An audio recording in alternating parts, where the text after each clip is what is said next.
Chicago. Reuters. A baby girl in Mississippi who was born with HIV has been cured after very early treatment with standard HIV drugs, the United States researchers reported on Sunday, in a potentially groundbreaking case that could offer insights on how to eradicate HIV infection in its youngest victims. The child's story is the first account of an infant achieving a so-called functional cure, a rare event in which a person achieves remission without the need for drugs, and standard blood tests show no signs that the virus is making copies of itself. More testing needs to be done to see if the treatment would have the same effect on other children, but the results could change the way high-risk babies are treated and possibly lead to a cure for children with HIV, the virus that causes AIDS.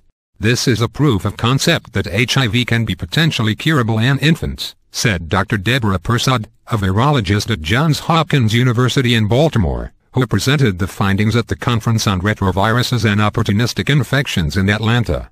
The child's story is different from the now famous case of Timothy Ray Brown, the so-called Berlin patient, whose HIV infection was completely eradicated through an elaborate treatment for leukemia in 2007 that involved the destruction of his immune system and a stem cell transplant from a donor with a rare genetic mutation that resists HIV infection.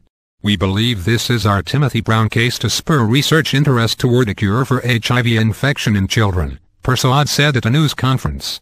Instead of Brown's costly treatment, however, the case of the Mississippi baby, who was not identified, involved the use of a cocktail of widely available drugs already used to treat HIV infection in infants.